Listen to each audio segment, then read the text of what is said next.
Zoritsa Urosevic, thanks so much for joining us. Now, tourism is a major driver of growth, world growth. It accounts for about 10% of global GDP. But of course, in recent years, we've seen the impact of COVID. And in many instances, with all the shutdowns that we saw, it's grounded the industry. How would you assess the impact that COVID has had on world tourism? Thank you for having me. Indeed, it is not only 10% of world GDP, but it is in 2019, tourism was the third export earning category after fuels and chemicals, as it is trading services. So we very well know that tourism suffered its deepest crisis in record history during COVID-19 pandemic. Global lockdowns, widespread travel restriction, and the slump in demand resulted in 72% decline in international tourist arrivals in 2020 and 69% in 2021 compared to 2019. This represents a loss of 2.1 billion international arrivals. We were at 1.5 billion in 2019. And we recorded a combined loss of 2.1 trillion in export revenues from international tourism during that 2 years period. Now, have you seen that there are some parts of the world that were worse off after COVID than other parts of the world? Absolutely, because all the regions were not even in opening back their borders. And all regions suffered massive decline in arrivals in 2020. And the region that really suffered the most was Asia and the Pacific. The first region to be hit, and the one with the strongest travel restrictions in place, suffered the largest decline in relative terms, with 84% decrease in international arrivals in 2020. Europe suffered the largest drop in absolute term because it's one of the biggest market on the pyramid. Europe welcomes more than 50% of international arrivals, with over 500 fewer international tourists in 2020. But it's not just about numbers. Also badly hit were destinations where tourism is a lifeline. I mean, small island states, many of them rely heavily on tourism, and for some of them, it's 75% of the GDP. So the pause in tourism cut that lifeline, which is why UNWTO made sure that all governments recognize the vital importance of getting the world moving back. Now, there are many countries that have recovered from the COVID pandemic, in some instances up to 83% from pre-pandemic levels. What is your organization doing to help those countries and regions that are still struggling to recover? First and foremost, from the time of the pandemic, I think it changed the governance, not only of tourism, but it changed as well the governance on the way we work. We were all locked down and we were working, I can remember working 15 hours a day because we had to cover from Pacific to Chile, and basically the whole day and the night we were always at disposal. We have learned that the governance at the national level is certainly the most critical, or I can say most positive factor for success for the countries that have recovered fast, that have lost the less. And some countries today, we can account from the UNWTO barometer in the first quarter, some countries have even done better than in 2019. For example, the region of the Middle East, the destinations have done better performance than in 2019. Now, to go back to your question, I think that the support that we are providing to the government and to the trade when it comes to building a very meaningful dialogue, supported by evidence-based, I can say, proof, action and policy, has been certainly one of the core support that we have provided. I want to talk specifically about China right now. China was the biggest source of international travel, with 155 million Chinese tourists spending $750 billion. That was in 2019, before the pandemic. How critical will China's role be in the future as the globe tries to recover? Thank you for the question. I think it's a very important question because the whole world was waiting for China to reopen. And just to reposition, China, US and Germany remain the world's top sources of market when even during the pandemic. accounting for over 1/3 of expenditure of international travel in 2021.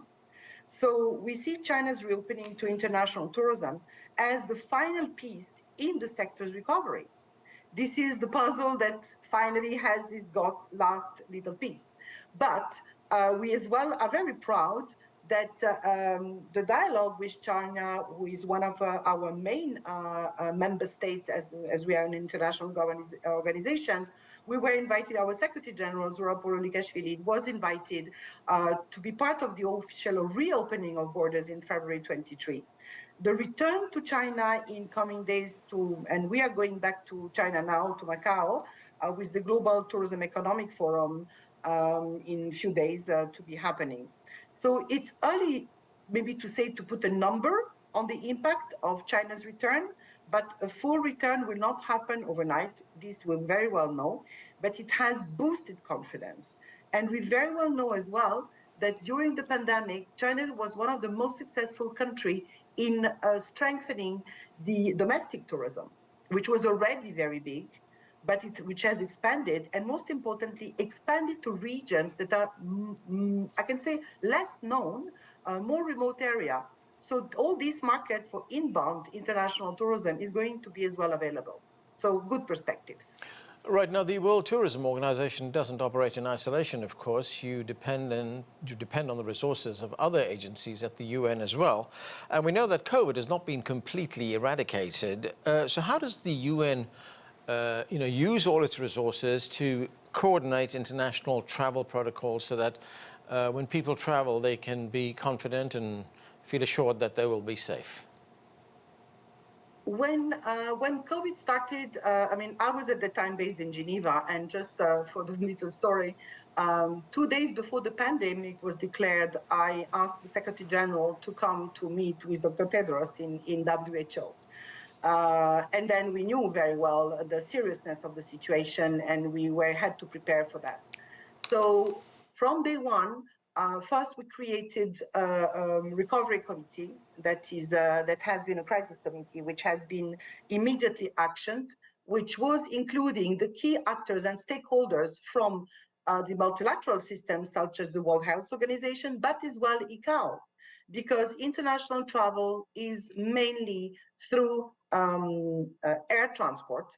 And we knew that as we are part of ICAO and CAPSCA and the ICAO CART, which is a framework for crisis management, we were ongoingly monitoring, providing input, sharing with our constituency, and advising on the best way possible to unfold the most appropriate protocols. And this work is still going on. I can say this tripartite dialogue between UNWTO, ICAO, and WHO. And on the other hand, we have as well emerged with new initiative directly with WHO. We have established now a first group that is in Europe for small destinations, because small destinations have more difficulty in handling any crisis. And we're going to expand that broadly on the global level. So really preparedness and risk management is really at the forefront of resilience. Right. Unfortunately, we are at a time in the world right now where we see growing tensions, we see growing divisions. What can international tourism do to promote more people-to-people exchanges, more understanding around the world? You're totally right. I think that the COVID crisis has brought us closer in the neighborhood, but it has brought us closer because we were fighting all against the same cause, which is the pandemic.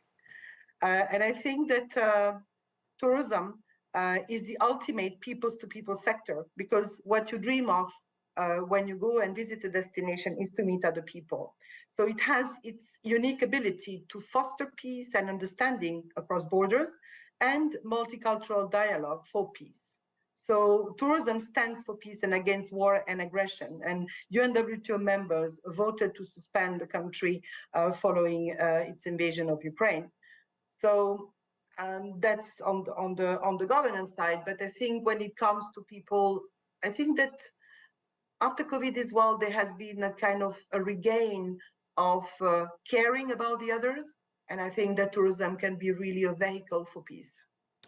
Climate activists have expressed their concerns over the increase in tourism. And of course, the more planes that are flying, that increases the world's carbon footprint. But of course, there are ways in which we can still have a high level of tourism in sustainable tourism. What is being done to promote that? Absolutely. The work of the World Tourism Organization on climate, I can say very grounded work with UNEP and UNFCCC started in 2007 when we published the first report that was, I can say, creating econometrics to measure the overall impact of the sector. At the time, the sector footprint was 5%. Out of the 5%, it was 3.2% for aviation, about 1.5% for accommodation, and about the rest for 0.3% for leisure activities.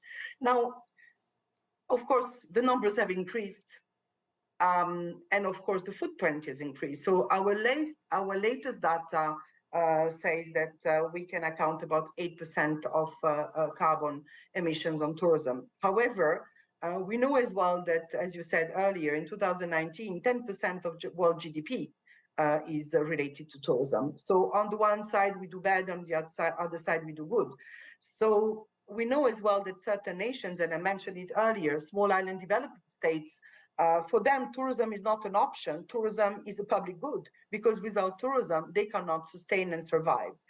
So it is our role to support the right policies for climate action, incentivize the private sector for circularity towards a net zero emission sector.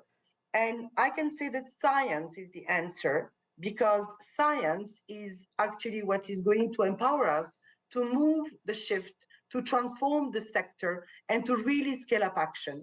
I just want to share some flagship initiative that we have, that is the Glasgow Declaration for Climate Action in Tourism. We have more than 800 signatories, which aims, the declaration aims to promote, of course, a shift in policy and business, but in the sector of decarbonizing, regenerating, measuring, financing, and cooperating. So this is a great advancement. This is done in collaboration with UNEP and UNFCCC, and we have many countries that have signatory, but as well many private sector. So our role is to guide and to find solutions. The other part of the work in which we are going to actually shine in the future, in the few months, we are since several years working on a UN statistical framework, not only for UNWTO member states, but for 193 countries of the United Nations with the Statistical Commission on the measuring sustainable tourism, which is going to be the first framework beyond GDP, which we are going to offer to the sector. And for the first time, we will be able to really measure the impact, not only on climate, but on people. Because there is no action that is good enough for the planet if it is not good for the people. So at the end of the day, it's all about people. Tourism and depends. We want to promote. Right. Sorry, go ahead. No, I say we really want to promote, and we are promoting to invest in sustainable tourism. Right. Tourism, of course, needs countries to have good infrastructure. China is right now celebrating the 10th anniversary of the Belt and Road Initiative, which is an ambitious project to connect the world by sea, by land as well. It involves investment of something like $1 trillion. There have been more than 150 projects which have been that the money has been spent on, and it's from railways to harbors, communications to airports. What has the Belt and Road Initiative done to promote tourism around the world? So the Belt and Road Initiative promotes interconnection between China and other destinations. It provides a convenient way for Chinese foreign tourists to travel between destinations, and also increases the opportunity for tourism cooperation. Secondly, the Belt and Road Initiative has promoting sharing integration of tourism resources between China and the other countries. And the initiative has strengthened cooperation and exchange between the tourism sector globally. Now, China has actively promoted tourism cooperation projects with countries around the Belt and Road, and promoted the development of tourism through capital investment, technical support, training, and exchanges. I just want to mention that I can say, in a parallel track, in a parallel sphere, the World Tourism Organization and UNESCO have a flagship initiative launched 30 years ago, that is the Silk Road.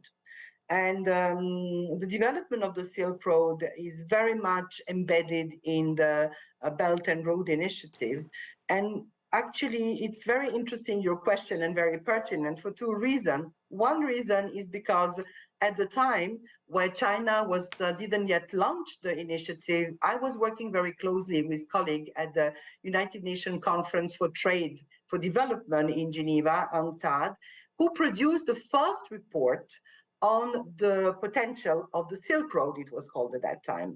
And on the other side, I just want to share with you that the Silk Road is again in fashion, I can say, because we are heading to our forthcoming General Assembly in Uzbekistan in a month's time, 16 to 19 of October. And the government of Uzbekistan wants to open a UNWTO thematic office on the Silk Road. So we have a beautiful journey ahead of us. Ms. Urosevic, I have one final question, and this is a question that's very close to home for us. CGTN America, the network that you're talking to right now, has launched a new show which will be focusing totally on the programs, the activities, the policies, the achievements of the United Nations.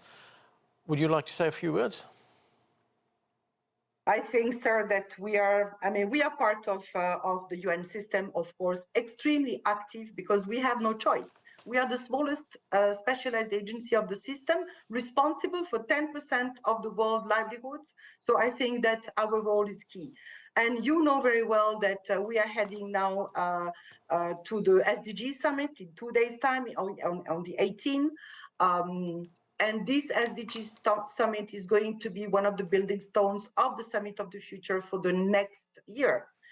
Of course, we are engaged with the UN system. We have working with all the countries of the General Assembly in New York, but we are as well very active in supporting UN Secretary General policy briefs, such as I was explaining earlier on new data metrics such as beyond GDP and the MST, and as well during the crisis we were having a big push on positioning tourism in the UN agenda. We are strongly committed to that. We are looking at having a high-level debate on tourism next year in New York, and I will definitely share with you if this is happening like we had in 2022, which was the first time. And we hope to come back to New York because we all want, as a sector and as an organization, to contribute to the Summit of the Future outputs. Zoritsa Urosevic, thank you so much for joining us. Thank you so much for having me. Have a lovely day.